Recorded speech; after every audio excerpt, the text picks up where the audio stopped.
Hello everyone and welcome to another live session on GK जहां आज हमारा topic है modern India and we will see the transition period between modern and going from medieval India to modern India. Before that, I would like to make this announcement that new batches for CAT 2025 are starting very soon and it is the right time to begin your preparation. So make sure you do join the batches that are starting very soon. If you do want to clear CAT in the first attempt, in your very first attempt next year, then kindly do join these batches that are going to start very soon. So now let's quickly have a recap of what was going on during the transition period. And while the medieval period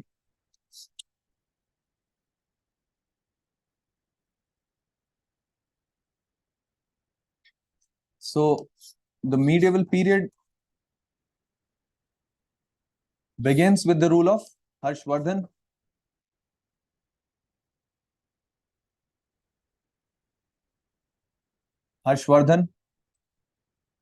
Around 612 AD. Whereas the modern period, so we cannot ascribe, and even this periodization, so there can be no definite year for the beginning of any period, but roughly it was identified with the rule of Harshvardhan because of the primary feature of medieval India, that was Samantwad. This concept is intimately related with the political economy, where feudal lords, so to speak, so Samantwad is equivalent to feudalism, the feature of medieval Europe. So in this kind of feudalism, it is very intimately related with the kind of economy that was prevailing. So during the 7th century in India, the cash economy reduced and there was very less influx of coins because of the Hun invasion, because of the disruption of Silk Route trade. So therefore, rather than giving cash payments to ministers and other officials, land grants were given to them. And this meant that the land belonged to the military feudatory, the military leader, whereas plowing it, cultivating it became the task of other agriculturalists, and therefore there was no scope for growth. And it is only from this you can relate the Bhudan movement, the Gramdan movement, all of these land reform movements that started in post-independence India. The reason for it was any development is associated with private property. Unless you do not have vested interest, unless you do not have interest in any property, unless it is in your name, there is no scope for its improvement, because nobody would like to spend his or her time and effort towards making improvement to something that they are not able to enjoy. So this was one of the chief reasons why there was no scope for development in the medieval times. Whereas when the British came, so we all know that the British came to India as traders because it was the East India Company that led to its empire, the British Empire, and it was out of not direct conquest that India was taken over by the British. Rather, it was the expansion of trade and commerce, which eventually led, and the involvement of politics in all of this trade and commerce that led to the vanquishing of India by the British. So let's go through this recap very quickly. So great Mughals, their career begins in India with the arrival of Zahiruddin Muhammad Babur, who is known as the founder of Mughal Empire. The reason why Mughals are called Mughals is because they derive their ancestry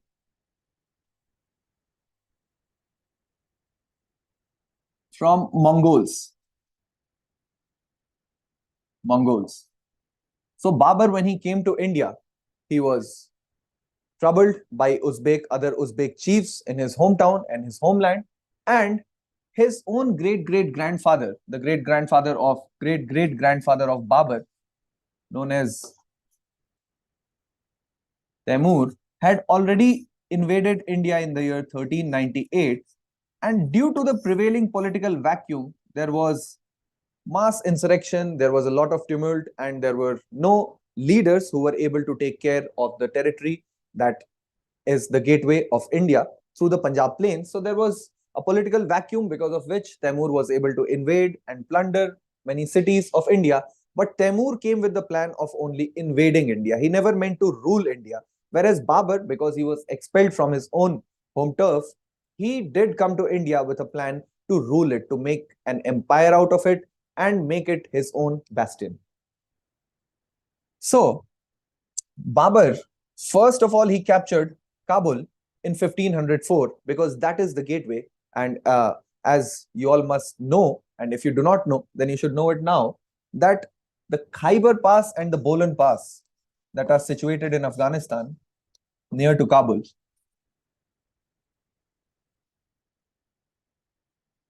So this has been the route through which all the invaders from west, starting from Alexander to Muhammad Ghazni, Muhammad Ghuri, Mahmud of Ghazni and Muhammad Ghuri, all of these invaders, whoever came from the west, it was these passes, these mountain passes that could allow them, that could lead them and lead them to India. So first of all, Babur captures Kabul in the year 1504, and his first battle in India was the siege of the fort of Bajor. Now, what we must remember about the Mughals, that their empire is what is called or what is known as the Gunpowder Empire. Gunpowder Empire. Why so? As we have already seen in our previous classes on ancient India and medieval India, that the military techniques, the improvement in military techniques is one of the major reasons for any new power to emerge. So at the time of Chandragupta Maurya, his deal of giving 500 elephants to Alexander's general Seleucus Nicator was the biggest military deal of ancient India. Then after that, what happened is that swift archers on horsebacks, it was because of their archery skills and their lifelong riding skills that they were able to enter Indian plains and introduce a new kind of war tactic. And after this, after the use of horses and archers, it was muskets or matchlock guns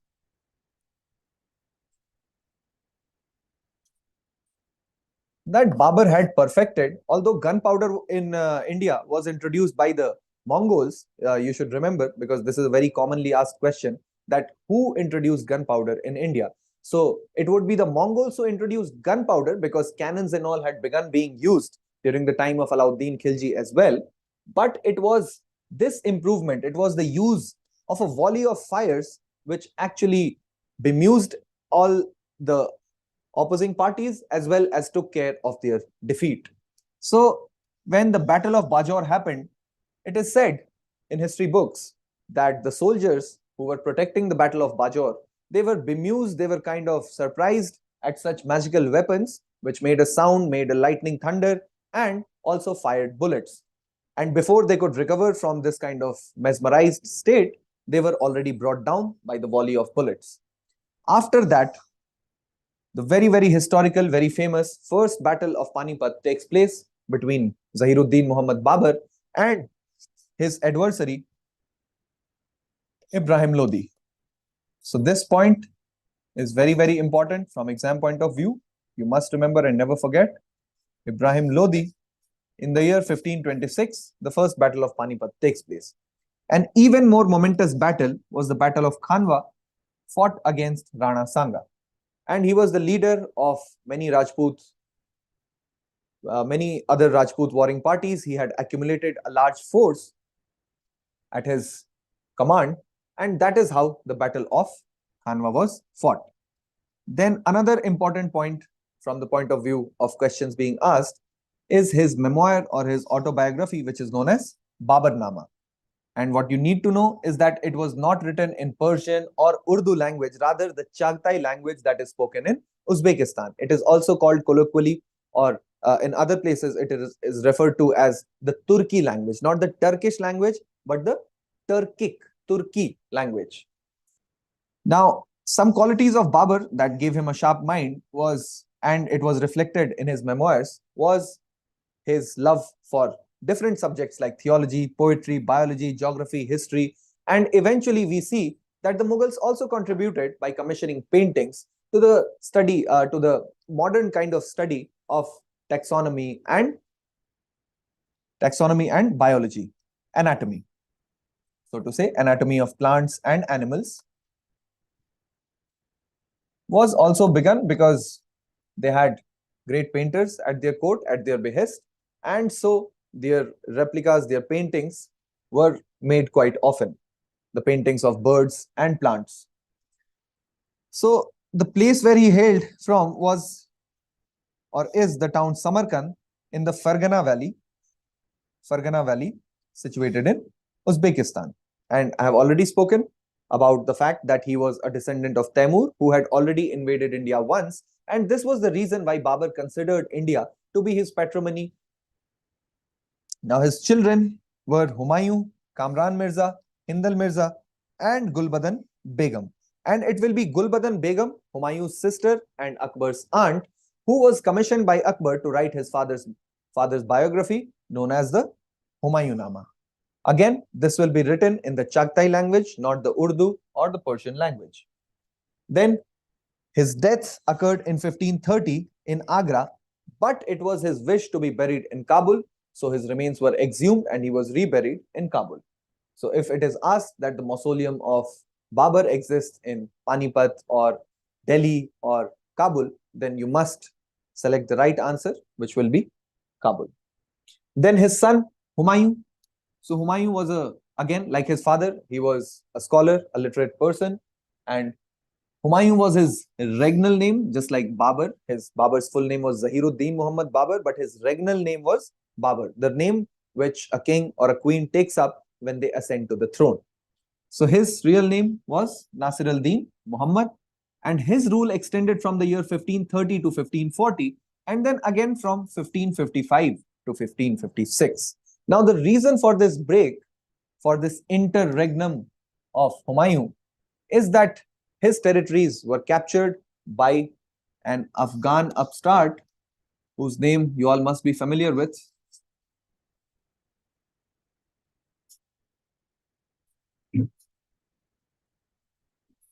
So his name is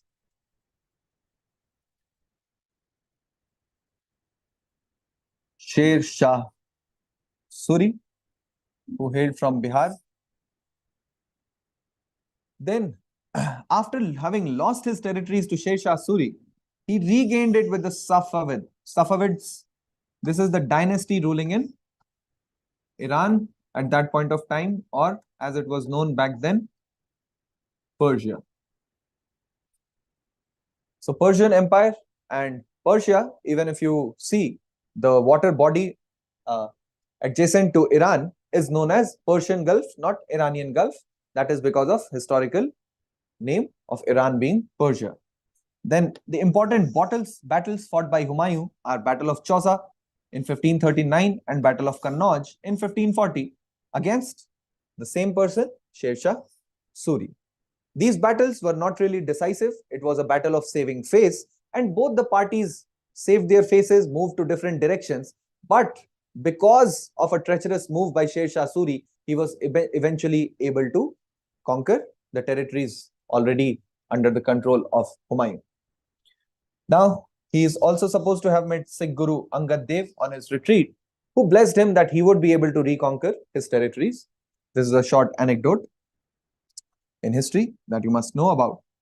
And then, while he was in exile, while he was seeking refuge in the desert, he was sheltered by Rana Prasad Rao, and it is in the household of Rana Prasad Rao that that Akbar was born.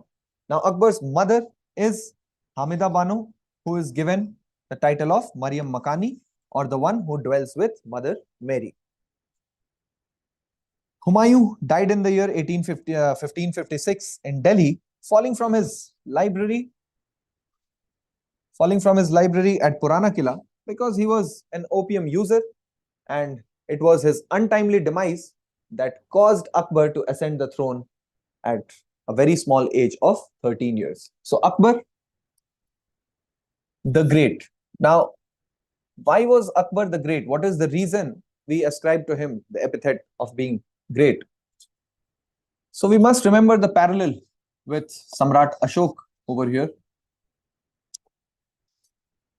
And what you need to know, what you need to understand regarding being ascribed the great is that these rulers, they were wise enough, they were astute enough to understand that mindless conquest, mindless expansion of territory was useless and it would only lead to the empire being destabilized.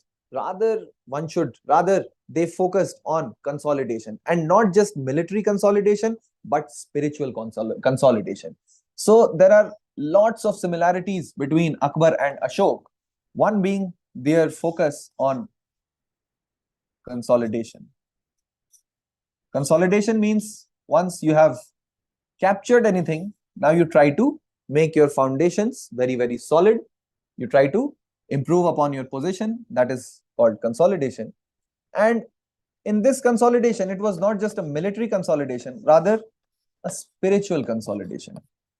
And you will see that just like Ashok broke away from tradition, and despite being born a Hindu, he chose to be converted to Buddhism. Similarly, Akbar, despite being born a Muslim, he gave a new religion of Deen-e Ilahi. So it is not a new religion, but certain precepts, certain injunctions that were to be followed by everyone, not out of compulsion, but out of a deep study, a deep reverence for all other religions and all other cultures. So Akbar saw himself, or he understood, because of being born in a Hindu household as well. His birth took place at the house of Rana Prasad Rao. Do remember that? So he did understand the concept of Ram Rajya, and so he tried to emulate that, being himself the ideal ruler, lawgiver, and a moral upkeep. He tried to make the morality of that time as well in keeping with the concept known today as cosmopolitanism. Cosmopolitan. So his empire also accepted all the religions. He abolished the hated jizya tax, which was uh, applied to all peoples belonging to non-Muslim religions, and which they had to pay on their pilgrimages. So naturally, people would hate that while they are going for their religious pilgrim, they have to pay an extra tax. And Akbar abolished that. He showed his acceptance towards all religions. He was himself married to a Rajput princess. So therefore, we see that Akbar is a very kind-hearted, generous person who does not solely believe in the injunctions of religion, but tries to establish an empire in its own right. So his true name again is Jalaluddin Muhammad, and he was given the title of Akbar. Now there was another smartness involved with Jalaluddin or Akbar, is that generally the Muslim war cry is Allahu Akbar, or God is great. And it was this name that he took up that put him on equivalence with God, on a similar stature with that of God. Then he laid solid material and moral foundations. So moral foundations, you do understand that he did not base his morality solely on Islam, but he had a quick mind, he had a large memory, although he was illiterate all his life. But because of his quick memory, his large memory, his quick-wittedness, he was able to consolidate a large amount of information, come up with new ideas, and he loved to have discussion with clergy from all sorts of religions. And he also established the Ibadat Khana, where people from all religions could come and offer their prayers. Then again, he was married to the daughter of Raja of Amber, and it is wrongly said that her name was Jodha Bai, but that is factually incorrect. Rather, we should say, or rather the name given to Akbar's Rajput wife was Maryam Uz-Zamani.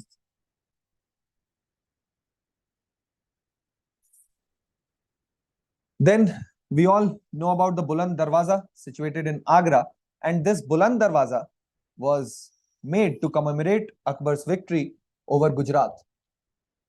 Good evening, Prabhat. Hello. So, this Buland Darwaza, it is the highest gateway in the world, and it was built to commemorate Akbar's victory over Gujarat. Then, how did he lay this solid material foundations? So, the reason he was able, or the reason we say that it was Akbar who laid solid material foundations for the empire, the reason is that any empire, its strength is based on its economy. How strong its economy is, that strong that empire is.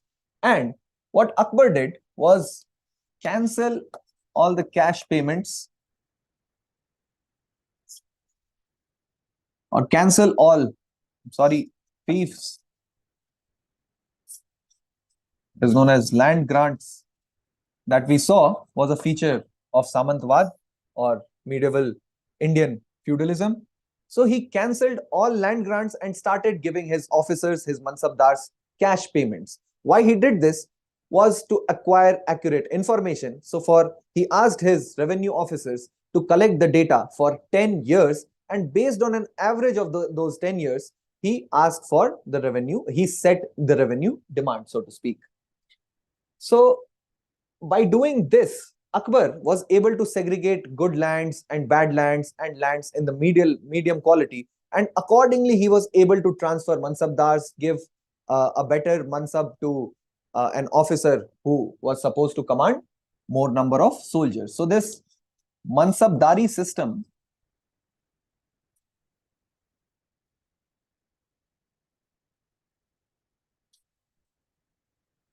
under this, mansabdars had two different kinds of ranks. Zat was their official rank, and Sawar was the number of horsemen they were supposed to command. And it is out of these two ranks that a mansabdar's rank was decided. So even non-military commanders could become part of this hierarchy, and so it was a unified bureaucracy. Further, what Akbar did was, or so to speak, what the Mughals paid attention to was they never divulged, or they never gave their cannons and matchlock guns under the command of any other mansabdar. It was under the personal command of the emperor, and for now it was Akbar. Just like today, you see that atomic energy or such other departments are not given to any other minister but kept under the prime minister's control, what we know as prime minister's office. Similarly, it was under the direct charge of the emperor that these guns and cannons were looked after. So they literally stuck to their guns because they knew that the secret to their hold over the empire were these guns. Now, also, the emperor, or Akbar for now, he personally appointed these mansabdars because they were the co-sharers of his realm, and it was ultimately upon these mansabdars that the power of the Mughal emperor was based. So, yes, so you see, it was these mansabdars who controlled the military labor market. So just like today, there are many different, everyone offering their services, they are laborers. So similarly, people ready to fight or people ready to work as soldiers, they were known as military laborers, and the military subcontractors were these mansabdars who hired them or took them under their command. And this is what we say is that laying solid material foundation involves. So militarily, revenue-wise, or morally, it was Akbar who set the tone of the empire and laid solid foundations. Now, as far as Jahangir is concerned, so Jahangir was the son of Akbar, and he had a twin brother at birth, but he passed away very soon. And so, Nuruddin Muhammad, lovingly called Salim, succeeded Akbar. Now, Jahangir is known as Salim because very famously, Akbar was without an heir for a very long time, and it was only after his visit to the shrine of Sufi saint Sheikh Salim Chishti that he had a son, and it was because of this that he was lovingly named or nicknamed as Salim. Then, the foster mother of Jahangir was the daughter of Sheikh Salim Chishti, and it was Jahangir, we can say, who laid the foundation for India's capture or India's conquest by the British. because it was Jahangir who was visited by British Ambassador Thomas Roe, who was unsuccessful, whereas Captain William Hawkins came with a lot of wine. He made drinking partners with Jahangir and also showed him how to brew beer, and they made good friends. And thus, Jahangir granted them permission to open the first factory in Surat in the year 1612. So, in the year 1612, the first British factory. Now, do not be confused by the word factory over here. And let me just come back to explain what this factory means. So, first British factory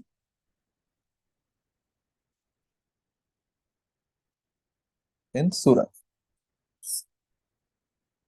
So, it was Jahangir who gives the permission to the British to open factories. Now, what are these factories? These factories are not the mechanized factories producing something, manufacturing something. No, these factories are derived from the word, or this word factory is derived from the word factor. And these factors were the agents. Factor meant agents who contracted business.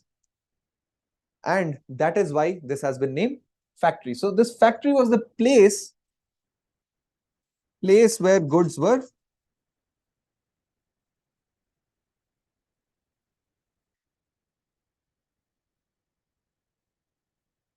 brought to be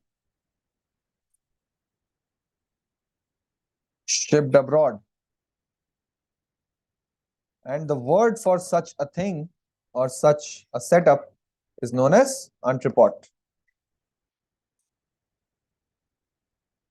So imagine goods from Nepal, from Sri Lanka, from Myanmar, from Indonesia, they all come and are stored at Surat, and it is from Surat that now these goods will be sent to Europe, to different countries of Europe, to different cities, and that is what is known as, or that is what we should understand by the term factory, because you will see that all the East India companies, they will ask for permissions to open their factories.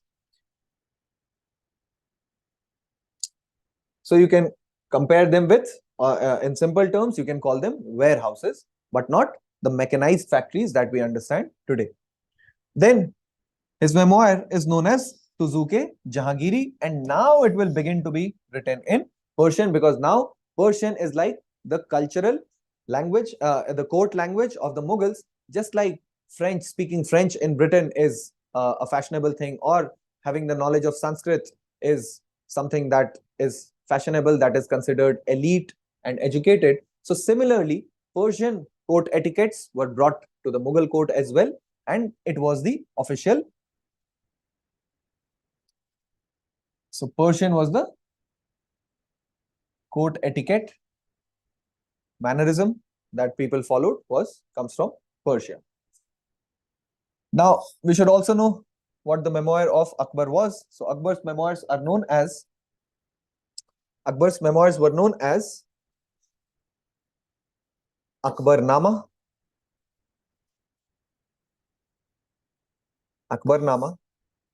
written by Abul Fazl, one of the 9 jewels of Akbar's court, in Persian language as well. Another document is Aine-Akbari, and this document details all the administrative and political, revenue, such kind of details, to give a glimpse of the way things were managed, things were conducted in Akbar's times, also as a document for future generations, his successors, so that they could emulate and take care of the empire well. Then he was a connoisseur of art, and he introduced portraiture, drawing of portraits. So there are different kinds of paintings. There's landscape, there's portrait, and such other kinds of paintings. So he was hugely interested in portraiture, and he introduced it.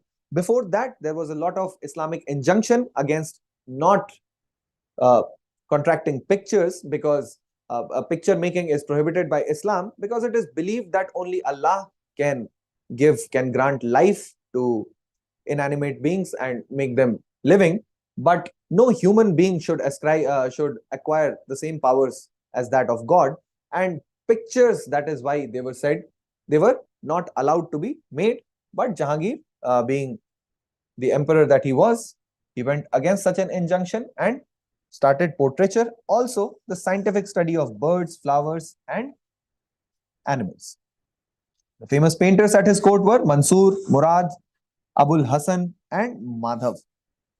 Then, very infamously, he is supposed to have executed Sikh Guru Arjan Dev because Guru Arjan Dev was supposedly helping his rebel son Khusru Mirza. Now, Shah Jahan, the successor of Jahangir, so his original name is Mirza Shahabuddin Muhammad Khurram. Then, in line with his grandfather Akbar, he was also a patron of architecture, and there are many remarkable buildings that he constructed: Red Fort, Taj Mahal, Shah Jahani Mosque, that is also known as the Jamia Masjid of Thatta. Then there are multiple occasions on which he was defeated by Guru Hargobind. So these occur at the Battle of Amritsar and the Battle of Kartarpur. Then, according to, or as Shah Jahan had wished, he wished his son Dara Shikoh to succeed him to the throne, but Aurangzeb very brutally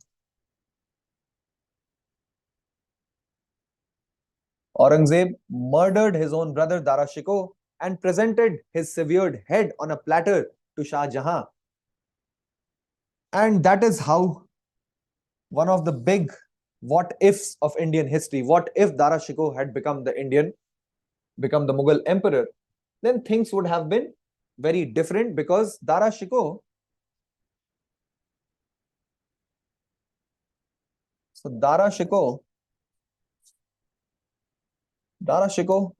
he was a scholar. You would be surprised to know that he was a scholar of Sanskrit as well as Persian, and he translated Upanishads into Persian and called them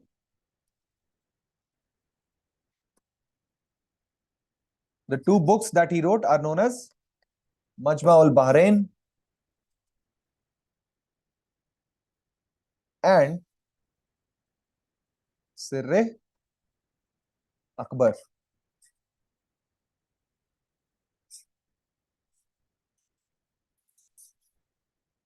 So, Sirre Akbar, translation of Upanishads, and Majma al Bahrain, comparing Islamic and Indian philosophy, finding out the basic fundamental truths carried by all religions. So, Dara Shikoh, had he been the Indian emperor, had he been the Mughal emperor, things would have been totally different. But fortunately or unfortunately, he was killed by Aurangzeb, and then Aurangzeb went ahead and imprisoned his own father in the Agra fort till his death, till the death of Shah Jahan in the year 1666. Aurangzeb himself, it was because of Aurangzeb's policy, and it was also because of Aurangzeb that we know of this saying that kingship knows no kinship. Kingship knows no kinship because his own kins he murdered in order to capture the throne.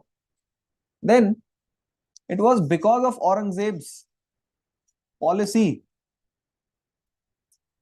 of granting Jagirs recklessly.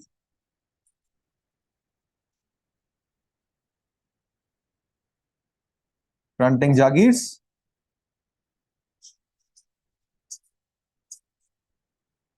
recklessly. He was not seeing that the treasury is getting emptied, and as he conquered, as he captured new areas, he appointed new Jagirdar, new Mansabdars, for whom he did not have enough cash payments, nor did he have the land grants to give them, and that is how the Mughal treasury started getting empty. Another fact was that Aurangzeb was fighting wars till the fag end of his life, as long as he was already 87, 88 years old. Until that time, his life was only spent in war camps. So it is under Aurangzeb that the expanse of Mughal Empire reaches its greatest height. But now that is where we are able to compare his career with that of Akbar or that of Ashok, and see that while he was fighting wars to consolidate or to capture his territories in the south, there were rebellions in the north. When he went back to the north, then he saw that there were rebellions and insurrections in the south, because of which his empire was never able to be stable. His empire never stabilized, and all his life was spent fighting. Also, he did empty Mughal treasury. Then he was succeeded by Bahadur Shah. Not Bahadur Shah Zafar, mind you, Bahadur Shah Zafar is Bahadur Shah II, and he is during 1857. Whereas right now, we are in the year 1707, when a 65-year-old Bahadur Shah captures the throne after defeating all other contenders. But unfortunately, due to his advanced age and already tired of fighting wars with his relatives, he perished. He could not continue for a long time. He was an able administrator, an able ruler, but then because he was unable to take care of the situation and saw the disintegration of Mughal, the beginning of disintegration of Mughal Empire, so he is also called Shah Bekhabar. After this, there was a line of successions, including Farooq Siyar, Jahandar Shah first, then Farooq Siyar, and all of these people were very, very incapable rulers. They were heavy opium users, and their life was spent in luxury within the court. They were part of court intrigues, and that is why the Mughal Empire never recovered after this. And already European powers had started spreading their operations in India. So let us see which were these European powers and the order in which they came. So first, the first Europeans to come to India were the Portuguese, who came with the arrival of Vasco da Gama in the year 1498, and Vasco da Gama landed on the port of Calicut in Kerala. This is Calicut, this is not Calcutta, and it is situated in Kerala on the west coast of India. Also, the Portuguese were the last to leave India because Goa was freed in the year 1961 under Indian Army.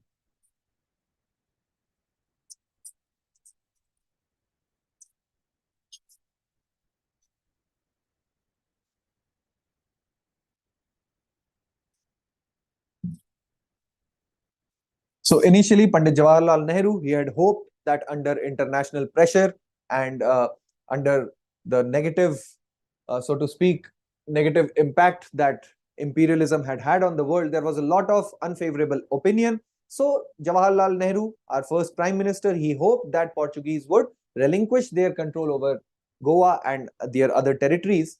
But Goa, Daman and Diu, these were the territories where Portuguese were still present even after India had become independent. So in the year 1961, finally, Indian Army had to start Operation Vijay, and it was through this action that Goa was finally freed of the Portuguese rule. So that is why we can say that Portuguese were the first to enter India and the last to leave India. Then it was Cabral who established the first factory in Calicut in the year 1500. Still, even till now, they have not established an empire, which will only begin happening with the advent of Almeida and Albuquerque. So Almeida started a blue water policy. Blue water policy means blue water is referred to that part of the ocean that is deep, that is away from land. And so you see the boats that are used to roam near to the land area, near to the coast. So that is different from the ships that you need to ply in deep part of the ocean. So therefore, he started blue water policy. That means Portuguese naval vessels were present in those parts in which that formed the route from any country to India. And now they will start issuing what is known as cartas, or these were licenses issued by the Portuguese to any ship plying the ocean, and those ships were given protection from piracy and other kinds of incidents happening in the oceans. So it was the Portuguese they themselves acted as pirates too, because they would stop vessels that did not have cartas and demand them a heavy ransom in order to let them go free. Then they acquired Goa from Bijapur in the year. So Bijapur, Golconda, these were all the sultanates in the south. So Goa was acquired from Bijapur kingdom in the year 1510. And also they started the Fetoria system, which is simply, you can translate it to the factory system. So factory system means nothing else. The building of entrepôts or the warehouses was started by the Portuguese, where they directed all the ships to deposit their goods at one particular factory, and from there it was the Portuguese who collected taxes, who collected commissions, and then let that cargo go away to their destination. Now their downfall occurred because of Marathas, who captured Salsette and Bassein in the year 1739 from them. What are these Salsette and Bassein islands? These are the islands on which today the city of Bombay is situated. So Bombay, you should know, Bombay, or as we know it today, Mumbai. So Mumbai is a city based on 7 islands, and the city has been constructed after reclaiming land from the sea and connecting these 7 different islands. Salsette, Bassein, Colaba, Mahim, all of these were separate islands which are today different areas of Bombay.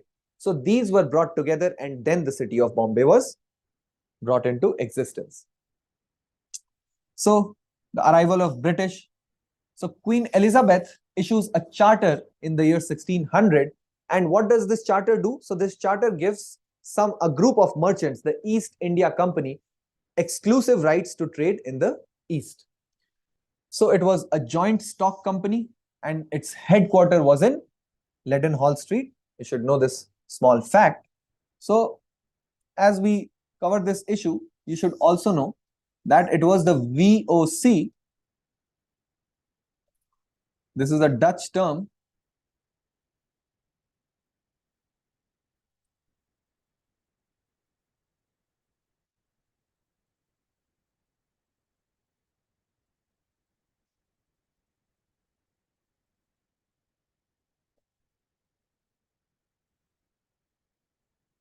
Or you could translate it simply to Dutch East India Company. Why? You should know this name because it was this company that was the first to issue initial public offering and or IPOs as we know today. So it was this company that started these IPOs, because of which they were easily able to construct many ships. Imagine that you invested 1 crore rupees today in any kind of in a certain shipping business, and the first ship that goes out on voyage, it is lost to the ocean, it is completely destroyed, and therefore you end up losing all your money that you had invested, and now you can never think of doing business again. But if you have invested 1,000 or 10,000 rupees and that ship is lost or is broken down or looted because of piracy, then it would not be a big loss to you. You can again invest another 1,000, 10,000, whatever money, which is a very small sum, which is pocket change, so that you can invest and gain profit on those. So because of this reason, they were able to so to speak, they were able to distribute the risk and reduce the risk for everyone, and therefore ply many ships to the oceans, to different countries. Then, so as I already told you, this company, because a charter was now issued by Queen Elizabeth, so it had exclusive rights to trade in the eastern side of Cape of Good Hope. Cape of Good Hope. So if this is your Africa, then this portion is known as the Cape of Good Hope. Why so? Because the coastline, or Africa is the largest continent, and it has, this coastline is so long that after months of journeying alongside this coast, all the seamen, the people plying the oceans, they were disheartened, and they thought they would never be able to find an oceanic route to India. But after this point comes, the land starts curving eastward, and they have a hope now that they will very soon reach India, and therefore these journeymen, they end up naming this part Cape of Good Hope. Now they have hope of finally finding an oceanic route to India. So we have already seen that it was Captain William Hawkins who came to Jahangir's court in the year 1608 and secured permissions to open factories. Then their first factory established at Surat in 1613.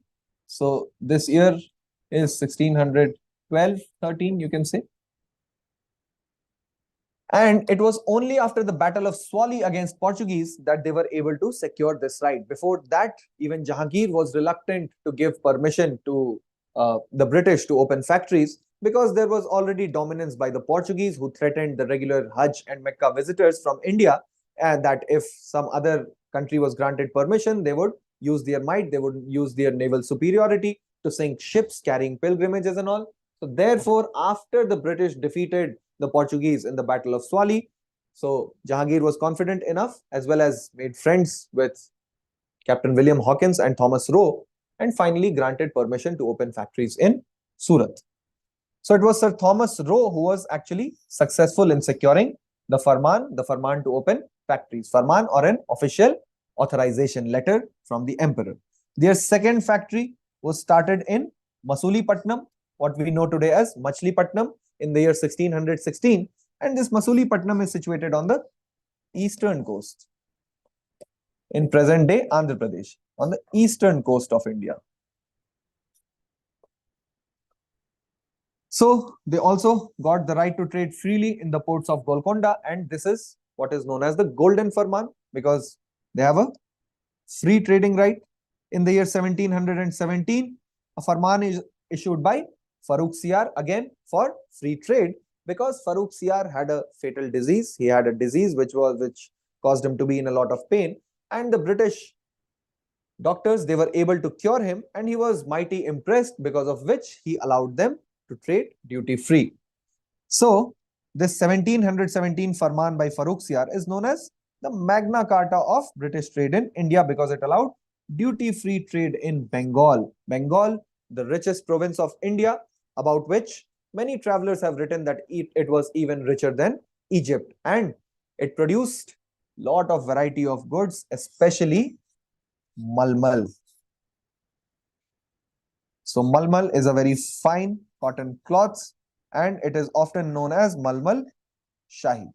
Students who are in class 11th, you would have read it under your economics book in one of the boxes, that it was this malmal shahi that was worn and preferred by nobility.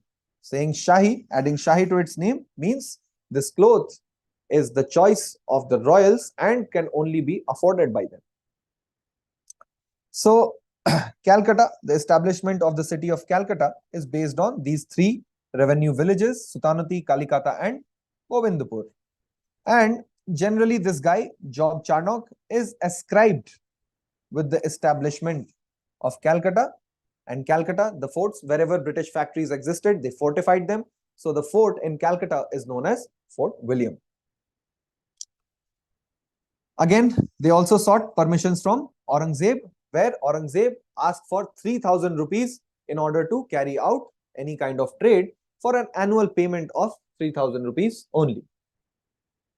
Because he was not aware of the growing commercialization, globalization, and industrialization that was about to happen, because this farman was granted in the year 1690. You see, Aurangzeb died in the year 1707.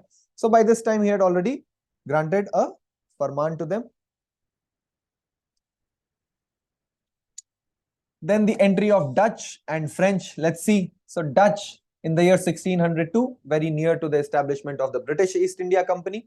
Their first factory comes up at Masulipattnam, second factory at Pulicat, third one at Surat, and then at Chinchura in Kolkata.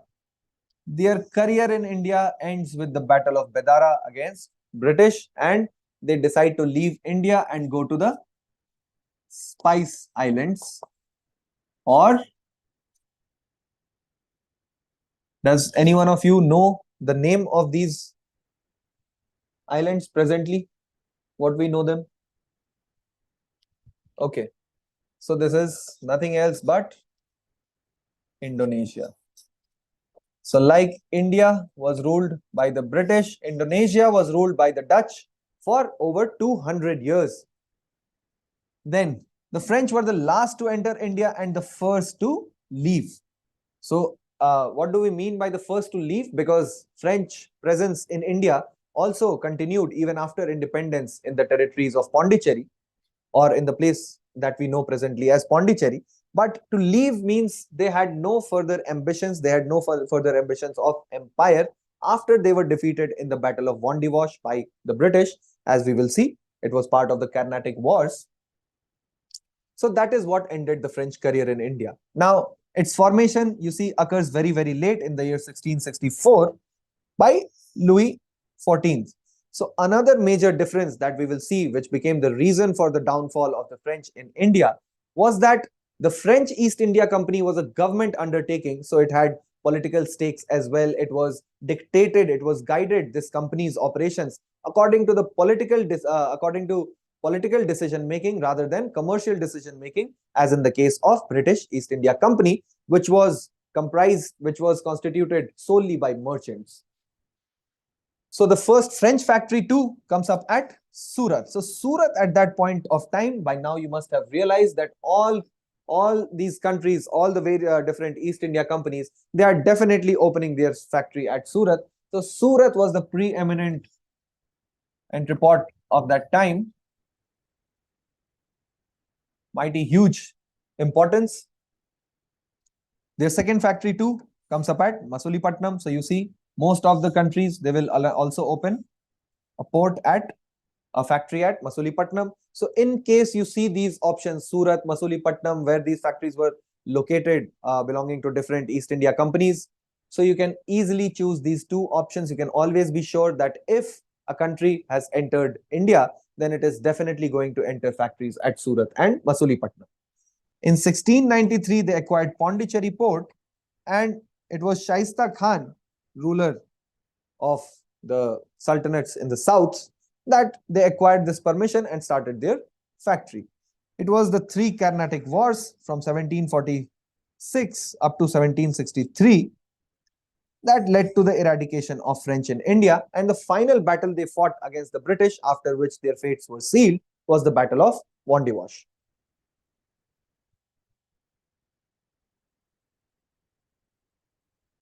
So now let us look at these Carnatic Wars. The first Carnatic War occurs from the year 1746 to 1748. And what is this Carnatic region? So the Carnatic region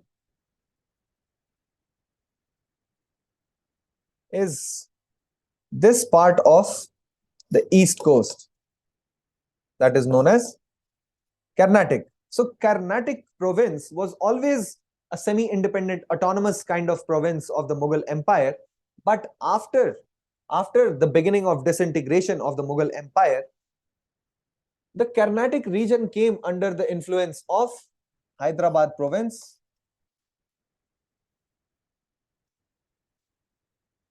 So let me also tell you that there were certain successor states to the Mughal Empire, and these states and their progenitors, so to speak. So there was Awadh region,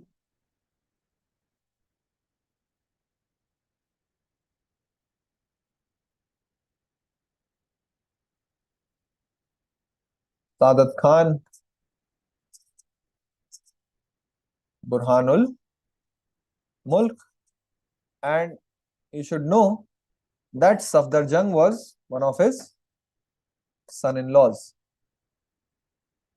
Safdarjung, there is Safdarjung Hospital, there is Safdarjung Tomb. So you should know that it was Safdarjung who was the son-in-law of Sadat Khan, Burhanul Mulk, who established the Awadh province. So all these successor states, be it Awadh, be it Hyderabad or Bengal, so they did not detach themselves completely from the Mughal Empire. Still, the khutbah or the Friday prayer was read in the Mughal emperor's name. The coins were minted with Mughal authority and Mughal authorization. But how they broke away was that they had their own they had their own standing military, standing army. They had their own revenue system. They overhauled their revenue system, so to speak, and that is how they were able to establish or carve out separate independent principalities for themselves. So this Hyderabad was established by Chin,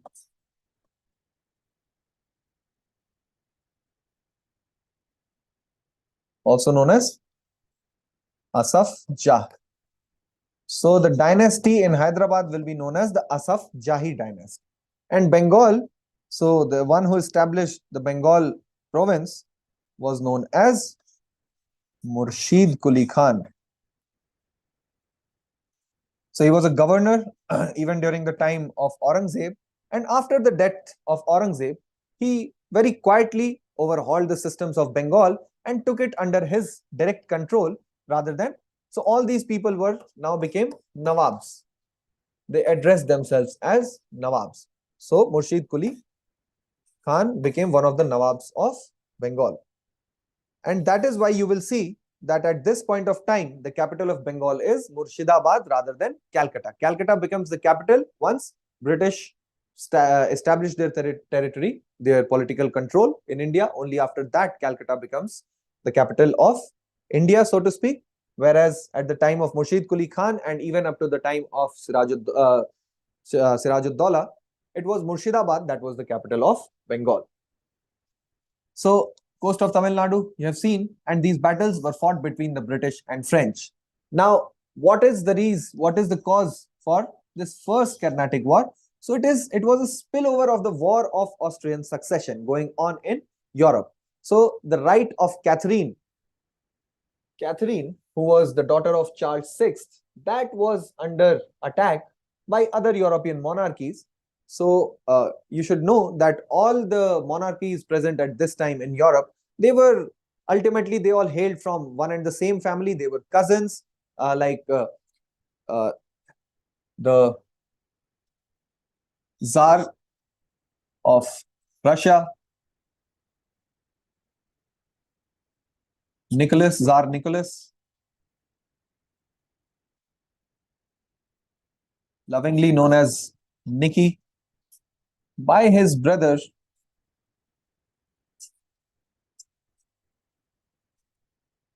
King Edward, known lovingly. So these both emperors addressed each other by their nicknames, Nicky and Dicky. And they were both the great grandsons of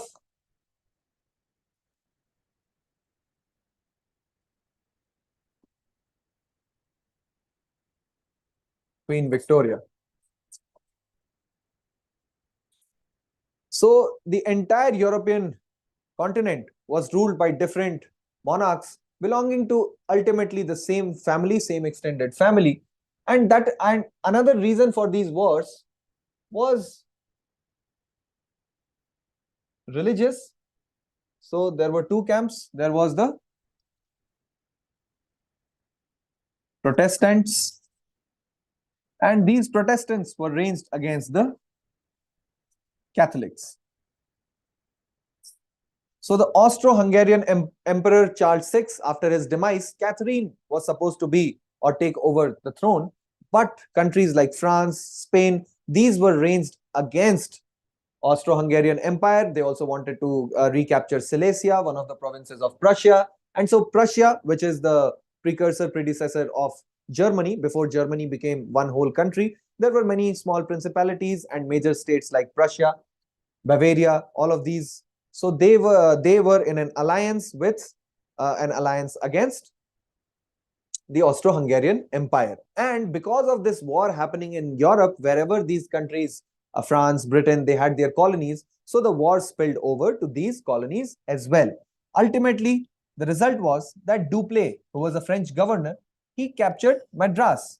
But by the Treaty of Aix-la-Chapelle, Madras was handed back to the British. So at the end of this war, there was nothing conclusive that happened. Again, the Second Carnatic War starts. Now, what is the reason for the Second Carnatic War? The reason was the death of Nizam Asaf Jah, who we saw established Hyderabad Principality. And this war, after So Dupleix had already started ingratiating himself in the politics of India, and he started supporting some local rulers which the British didn't like. So when the French supported uh, Asaf Jah's grandson Muzaffar Jung, British chose to support his son Nasir Jung. And also, so now that we know that the Carnatic region was under the influence of Hyderabad, so the war spilled over to that region as well, where Nasir Jung, he had his protege in Muhammad Ali. So what happened along with the death of Asaf Jah? Also, the Nawab of Carnatic, Dost Ali, he died, and now again, just like in Hyderabad, the British started supporting different camps. One camp was supporting Muhammad Ali. It was not, the British who were supporting Muhammad Ali, whereas the French were supporting his son-in-law, the son-in-law of Dost Ali, Chanda Sahib, and that is how wars will be fought again in different regions, different places. But the cause will be the European rivalry that was being manifest in India. Now, the causes of French defeat, the reason why the French were not able to establish a foothold in India was that, as we have already seen, it was a state undertaking. And so, many times, like you already saw, that despite Dupleix capturing Madras, he had to give back Madras to the English, which was a huge defeat, huge setback. But because the French were guided by political motives rather than commercial motives, their bookkeeping, their accounting, and all these things did not keep in tune with the military needs, and therefore you can see that they were ranged against a commercial empire which was very good with profits, and ultimately it will be profits, it will be money which can allow you to hire more soldiers, to have better weapons, to have more trained soldiers. So that is the central reason that will. So you see, they had full freedom to carry out any sorts of maneuvers in India. Then the English Navy was much superior compared to the French Navy. And so the thing is that different countries, they focus on different military aspects. And so there is this school of thought that is known as Mahanians. After Alfred Thayer Mahan, he was one of the chair professors of geography at Oxford University. So Alfred Thayer Mahan says that any country that wishes to become a superpower, a global superpower, must have a very strong navy. And as you start eating these territories, as you start capturing these territories from the outside, ultimately you will be able to take care of the core area as well, against whom Mackinder, there are Mackinderites. They say, they talk, or their philosophy is to focus on the land, on being a land power. So the French must not have paid that much attention to being a naval power, and that is why they were ultimately evicted from India. Also, what added to the British might, to the British forces, was that already having captured Bengal and Hyderabad. So you see, Bengal was captured in the year 1757. It was captured, and you see, these Carnatic wars are going on up to the year 1763. So now British already, the British East India Company already has a lot of profits, lot of men, lot of material from these two regions, with which they will be able to supplement their forces and end up defeating the French. Then Company Bahadur, because it was East India Company which came to rule India. So often it is referred to, the East India Company is referred to as Company Bahadur. Now,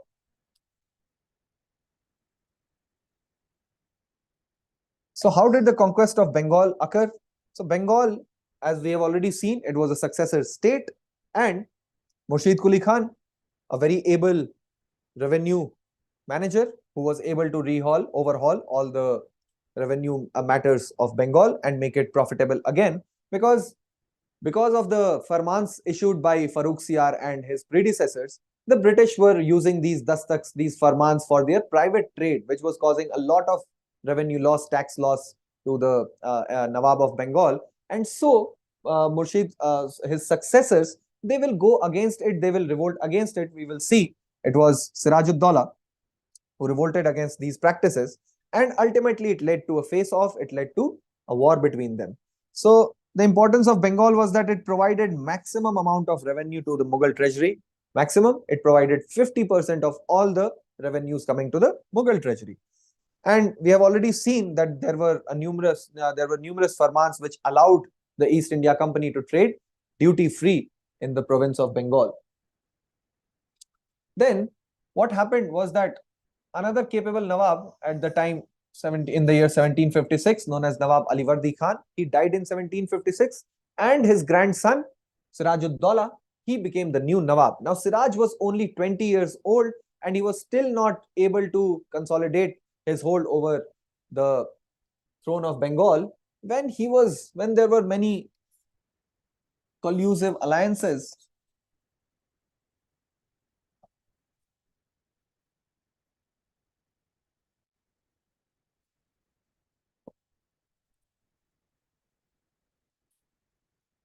Collusive alliance of conspirators. So now you see that already you are familiar. We can see that money plays a very important role in hiring mercenary armies, in increasing your might, in having more weapons, in having more supplies like food, food grains, clothing, and many such necessities of war. They can only be funded by money. So in the year, what the British do in the year 1755, they renew the fortifications of Fort William without seeking a permission from the new Nawab Sirajuddaulah, and this really angers the Nawab. So he starts a war against them. Still, we have not reached the Battle of Plassey. It was not the Battle of Plassey. It was a very short war in which he expelled the British because they were unprepared. So he expelled them from Fort William, and he also captured some of them and threw them in a very small cell. And you would be surprised to know that the term black hole, as we know today, the cosmic objects. So this term black hole was coined because of a tragedy, because of an incident that occurred under the rule of Sirajuddaulah. So he put these around 120 to 140 prisoners in a very small cell that was capable of holding only 10, 12 people. Even that was too much to hold. And because of suffocation, all these people ended up dying, and it is known as the black hole tragedy. So it occurred in Bengal, and it is after this black hole tragedy that the cosmic events, that the cosmic objects known as black holes are named. So you see, there was a dominant group of merchants and bankers because they have huge importance. You would have heard a dialogue used in the movie Godfather that finance is a gun, and politics, or I'm sorry, I think it's called, the saying goes that politics is a gun and finance is to know when to pull the trigger. So something similar was happening over here. A lot of treachery, a lot of conspiracy going on. So these people, Jagat Seth, Umi Chand, Rai Ballabh, and Rai Durlabh, all these people were ranged against the new Nawab, new and young Nawab, and they wanted to put their own puppet on the throne, who was Mir Jafar. So Mir Jafar was the commander of the Nawab's army, and he was already purchased, he was already sold by accepting bribes from Robert Clive. Robert Clive, the first governor of Bengal and the first governor general of Bengal too. So it was Robert Clive, this upstart. He was initially posted as a clerk in one of the factories in Calcutta, and from there he rose to become the governor, one of the governor generals, one of the first governor general of India. So we can say that the reasons for war are fortification. Then the British provided asylum to Nawab's culprit, Krishna Ballabh, and that angered the Nawab further, and definitely there was war course, collision course, and war was inevitable. And as we have already seen, that there was a lot of loss of revenue to the state because of the misuse of the dastaks and farmans given to the British East India Company to trade as a company, but individual factors, individual merchants were conducting business, were not paying duties, even when they were carrying out private trade. So finally, in June, on 23rd June 1956, the Nawab attacked the English, and as we have already seen, this black hole tragedy occurs, and ultimately they meet The British forces and the Nawab's forces, they meet, but the battle is a farce, and there is no battle because all the soldiers, they drop their weapons because their commander Mir Jafar is already sold, and that is why this name Mir Jafar becomes synonymous with that of a traitor. So if you call anyone Mir Jafar, he is a, you are saying that that person is a traitor. And then finally, the momentous Battle of Buxar, after which the fate of India was sealed forever. So the new Nawab Mir Jafar was replaced by Mir Qasim. Now the British, they were not happy with Mir Jafar as well. They were demanding 2 crore rupees from him and also duty-free trade in perpetuity. So he was unable to grant such concessions. So even Mir Jafar was replaced by Mir Qasim. Now Mir Qasim too tried to take things under his control, and even after paying hefty amounts to all the British officers and soldiers, he was not satisfied, and so in order to counter the British misuse of farmans, he cancelled all kinds of duties altogether so that even the Indian merchants could take the benefits what the British were enjoying. So unhappy with this, Mir Jafar was again made the Nawab, Mir Qasim was removed. So now Mir Qasim goes and seeks help from the Nawab of Awadh, Shuja'ud-Dawla, who had a lot of guns at his disposal.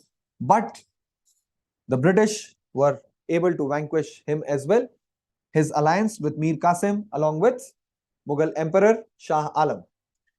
So by the Treaty of 1765, known as the Treaty of Allahabad, so it occurred between the three parties, Shuja'ud-Dawla, the Emperor Shah Alam, and the British. By this, the Diwani rights, or the right to collect revenue from the provinces of Bengal, was granted to British. And this is where the modern history proper of British rule begins in India. So now, after this, the Mughal emperor became the pensioner of British, and he was brought to Allahabad. After this war, the Mughal emperors will be brought and kept in Allahabad. For once, the Marathas were able to relieve this situation, but to no avail, for no long term. It was no long term solution. And now the British emperor, the Mughal emperor, he became a pensioner of the British government. And so begins a dual kind of government, and which leads to the very infamous famine of Bengal, where 10 million, or what is 1 crore, so 10 million people perished in this famine because of dual government. So what does dual government mean? Dual government means where one authority has the power and the other has duty or responsibility. So the power to collect Diwani, the power to collect revenue was given to the British, whereas control, administration, and all such matters still remained in the hands of Nawab's officers. So this is where modern India or modern Indian history begins, with the advent of British, with their consolidation of, or with their capture of Diwani rights of Bengal. And after this, we will proceed to see how Marathas and Nizam and all these other territories were captured and India was completely vanquished. Thank you, and we will see, we will explore further about modern Indian history in the next class. Till then, have a great day. Thank you.